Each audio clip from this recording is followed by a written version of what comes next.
Sharing is caring. दोनों भाई नाश्ते की टेबल पर बैठे थे। प्रियंका, मेरा नाश्ता कहाँ है? भाभी, मुझे भी ऑफिस के लिए लेट हो रहा है। इस पर प्रियंका किचन में से दोनों के नाश्ते की प्लेट्स लेकर बाहर आती है। लो भाई, आप दोनों का नाश्ता। किसी को भी 1 मिनट का सब्र नहीं है। ये प्रियंका का ससुराल है, जहाँ कोई औरत ना होने की वजह से शादी वाले दिन से ही घर के साथ दोनों भाइयों की जिम्मेदारियां प्रियंका संभाल लेती है।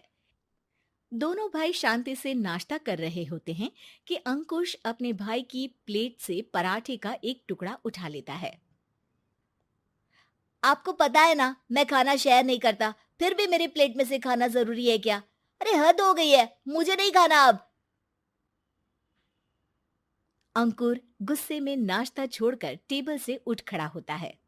अरे, ये कैसा बिहेवियर है अंकुर? एक टुकड़ा ही तो है। एक हो या आधा, मुझे भूख लगी है तो ये सिर्फ मेरा ही है। उसे भी किसी के साथ शेयर करने बैठा तो भूखा नहीं रह जाऊंगा। अरे बाबा ठीक है, अब इस पर भी लड़ाई। दूसरा बना देती हूँ, पर प्लीज ऐसे खाना बीच में छोड़कर मत जाओ। इससे अन्न का अपमान होता है। ओ प्लीज भाभी, ऐसी कोई चीज होती ही नहीं है। आपके पास पैसे हैं, खरीदो और खाओ। अगर नहीं खाया जाए तो फेंक दो। अरे दुनिया में सब यही करते हैं। अंकुर बैग उठाकर ऑफिस के लिए चला जाता है, जिसके पीछे उसका बड़ा भाई मायूस सा घर में खड़ा रह जाता है।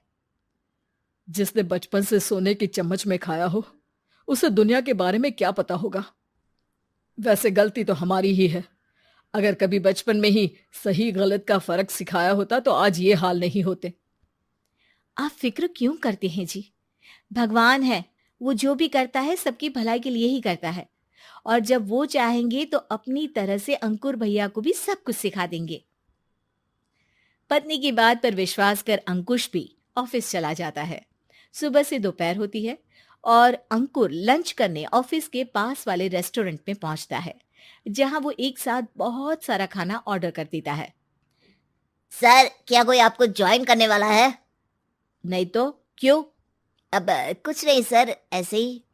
वेटर चला जाता है और कुछ देर में अंकुर का ऑर्डर लेकर वापस आता है, जिस पर अंकुर सब डिशेस में से थोड़ा थोड़ा खाकर बाकी ऐसे ही छोड़कर बिल देकर चला जाता है। वाह भगवान, तेरी माया। कहीं कोई एक एक टुकड़े के लिए तरसता रहता है और ये 5 लोगों का खाना ऑर्डर करके एक का भी पूरा नहीं खाते। पैसे वालों की माया। वेटर टेबल साफ कर बचा हुआ सारा खाना लेकर रेस्टोरेंट के पीछे घूम रहे बच्चों के पास पहुंच जाता है, जिसे देख बच्चों के चेहरे खिल उठते हैं। वाह, आज इतना सारा खाना आया। थैंक यू भैया। भगवान आपको खाने की फैक्ट्री बना दे। अगर ये फैक्ट्री मेरी होती तो तुम लोगों को कभी किसी का झूठा बचा हुआ खाना नहीं खाना पड़ता। चलो तुम लोग खाओ, पर ध्यान रखो किसी को पता ना चले, नहीं तो मेरी नौकरी चली जाएगी। इसी के साथ दिन बीतता है और रात को दोनों भाई एक साथ घर पहुंचते हैं। कुछ देर में सब डिनर करने बैठते हैं, जहां अंकुश अंकुर को समझाने की कोशिश करता है। अंकुर, अगर हमें लाइफ में सब कुछ मिला है, इसका ये मतलब नहीं कि तुम उसका गलत फायदा उठाओ, बल्कि तुम्हें उसकी मदद से दूसरों को भी मदद करनी चाहिए। भैया, जिनके पास नहीं है उनकी वजह मैं तो नहीं ना। और ऐसे बहुत लोग हैं जिनके पास सब कुछ है। इसलिए अगर मैं एक इंसान कुछ नहीं करूंगा तो कोई फर्क नहीं पड़ने वाला। तुम्हारे भैया बस एक चीज समझाना चाहते हैं कि जिस चीज की हमारे पास कमी नहीं है, उसे बर्बाद करने से अच्छा है कि लोगों के साथ शेयर करें। इससे हम सिर्फ सामान नहीं, खुशियां भी बांटते हैं, और इसमें तुम्हारा ज्यादा कुछ तो जाएगा नहीं। भैया भाभी की बात सुन अंकुर कुछ बोले बिना उठकर चला जाता है। इसी तरह दिन बीतते रहते हैं, जिसमें अंकुश और प्रियंका कोशिश तो बहुत करते हैं, पर अंकुर पर किसी भी चीज का कोई असर नहीं पड़ता। एक दोपहर अंकुर सैंडविच खाते हुए सड़क के किनारे चल रहा होता है।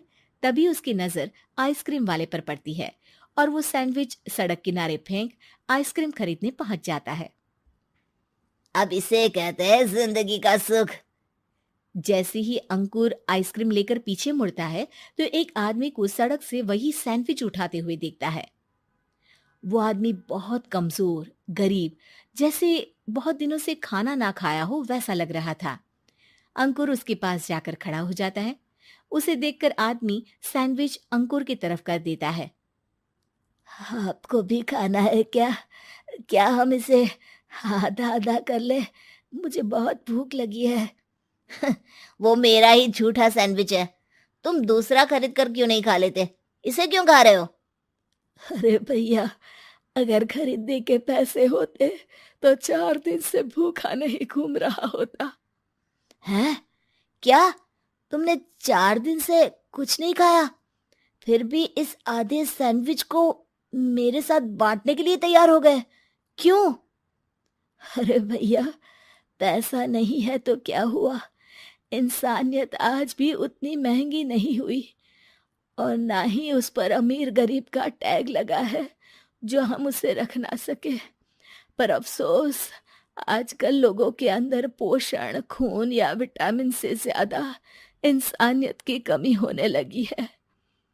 आदमी की बातों से अंकुर को समझ में आ जाता है कि वो आज तक कितना गलत काम करता आ रहा था।